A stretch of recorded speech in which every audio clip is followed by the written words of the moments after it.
Infinitive English. Together, we're gonna make your English better. Save it, Jared. I'm not in the mood for a pep talk. You know, if I learned anything from my time with Guart, it's the power of just listening. What's going on, y'all? Welcome back to Infinitive English channel. I'm your host. Name is Raman, and you know what time it is, y'all. It's time for another episode of Phonetical Breakdown. And in today's episode, we're about to break down some lines from the TV show Silicon Valley, the comedy show about some programmers that made it all the way through from being some small company working from somebody's garage or somebody rented house or whatever they were working from to a huge billion-dollar corporation. So I hope y'all ready for this one. Without further ado, let's kick it. Phonetical Breakdown. Save it, Jared. I'm not in the mood for a pep talk. You know, if I learned anything from my time with Guart, it's the power of just listening. Save it, Jared. I'm not in the mood for a pep talk.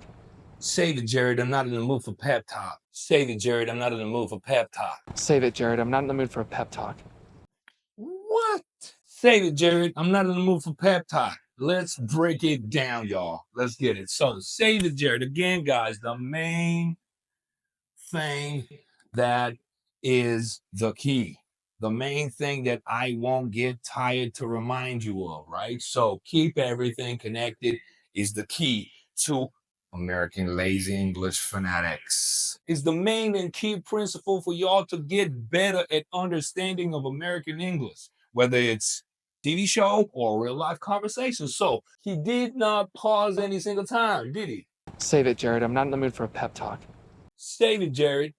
Save it, Jared. I'm not in the mood for pep talk, he said. Well, let's break it down. Every single piece is connected. Listen to it again. Save it, Jared. I'm not in the mood for a pep talk.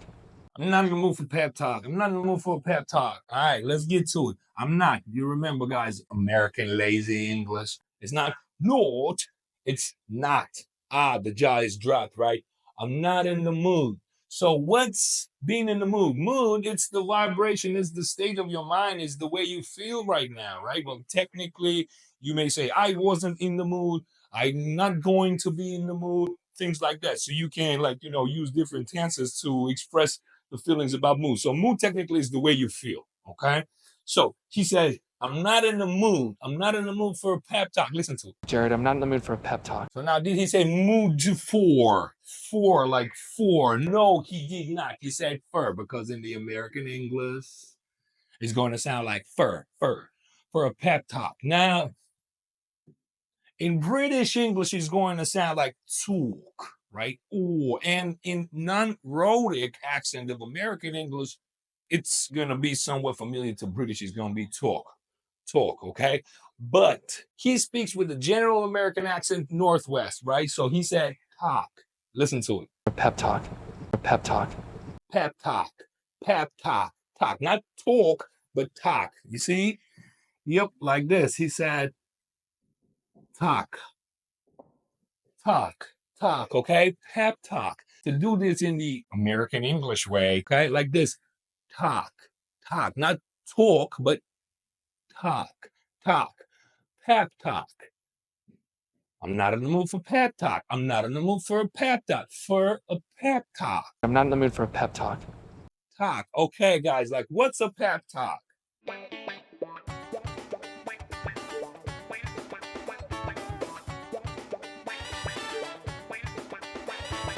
Now you know. Now it's time for a phonetical exercise that is called backward sentence. All right, so guys, keep in mind, pep talk. Try to curl the tip of your tongue up notch, okay? So let's get to it. Pep talk.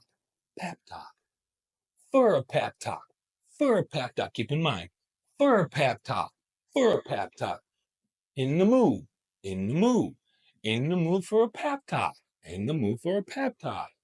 I'm not in the mood. Now, again, guys, check it out. Here we have not in the mood because we got and we got in, right? So in the T's in between, you remember as in the word water, right? I'm not in there, right? Like this. Let me just do it like this. Not in the, right? I'm not in the. Say it with me. I'm not in the. I'm not in the. I'm not in the mood for a pep talk. I'm not in the mood for a pep talk. Say it, Jared. Say it, Jared. Say it, Jared. I'm not in the mood for a pep talk. Say it, Jared. I'm not in the mood for a pep talk. Save it, Jared. I'm not in the mood for a pep talk. Now, what's save it, guys? Like, oh, today I don't know what's wrong with me. I go about my routine, a bit different, not as usual, because prior to that, the first thing that comes first is the explanation and then the backward sentence exercise. And now it's a little bit mixed up, but I hope you bear with me, all right? So, what's save it? When you say somebody save it, mean like save me from your words, save me from this information that you're about to give me, okay? Just keep it to yourself, okay? Stay calm down, right? Save it. Don't say anything, all right? Save it. But it's a bit rude, you know what I mean? But again, depending on the situation and depending on the circle, maybe like you can say to some of your friends, save it, you know what I mean? But it's still, you know what I'm saying, a bit rude. But okay. Now, save it, Jared. I'm not in the mood for a pep talk. Save it, Jared. I'm not in the mood for a pep talk. Save it, Jared. I'm not in the mood for a pep talk. Okay, guys, let's move on. If I learned anything from my time with Guart, it's the power of just listening.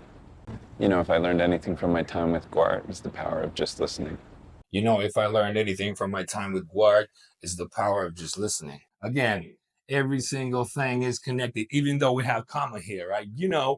Boom. But it seemed like he dropped the voicing, but he didn't. Listen to it again. If I learned anything from my time with Guart, it's the power of just listening. If so, this O goes into if I learned anything. Now, guys, this learned, right? Learned anything. So the interesting part about the verb learn and the past tenses, right? In its past tenses, that it's okay to say learned, but it's more British. So the Americans, they will probably go with the ed at the end, right? Learned, and because is voiced, that's why we have the D at the end, learned. Okay, let's get it. If I learned anything from my time with Guard, again, everything is connected. And what the hell is Guard?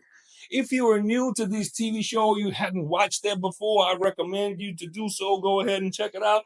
But Guard is the name of his girlfriend, right? So, and you probably remember the thing I told you about the names, the titles of companies, the names of the sweets and drinks and dishes or whatever. So just let them finish. Okay. So it doesn't have to be like a bump on your way. So if you like trying to understand without turning the subtitles on and he goes like, if I learned anything from my time with Guard, you like, what the hell is Guard? And you dropped everything and you do not follow the line. You won't be able to understand the whole concept of his speech, okay? So now, Guard, and you just like, Guard, what's Guard? I don't know, but I will be able to figure this thing out once I finished listening, all right? So let's get going. If I learned anything from my time with Guard, it's the power of just listening. Now, here, again, guys, everything is connected, right? And you remember that we have the not eats, okay? It's not E sound. It's not E sound. It's not eats, it's. It's the power now of. You guys saw it, you guys heard it gazillions of time from yours truly, that in the American English it's not off, right? Ain't no off, it's or of. It's the power of just. And again, guys, you remember in the American English it's going to be just well, it's just, it's just, right. So it's the power of just listening, right? Listening, not listening good, but listening. Okay, guys, you know what time it is. Let's get busy, y'all. Come on. Just listening. Just listening. Power of, power of, power of just listening. Power of just listening. It's not eats, okay? It's relax, okay? It's the power. It's the power. It's the power of just listening. It's the power of just listening. From my time with Guard. From my time with Guard. It's a tongue twister, is it not? From my time with Guard is the power of just listening. from my time with Guard is the power of just listening. You know, if I learned anything, if I learned anything from my time with Guard, if I learned anything from my time with Guard, if I learned anything from my time with Guard, it's the power of just listening. If I learned anything from my time with Guard, it's the power of just listening. All right, my friends, that'll do it for today. That about sums it up. I'd like to thank you for watching. I hope you've learned something new. I hope it was somewhat interesting for y'all. So don't forget to take a couple seconds of your sweet time to drop that like and hit the notification note so you won't miss any positive content going on forward. Stay safe out there. And remember, together, we're going to make your English better.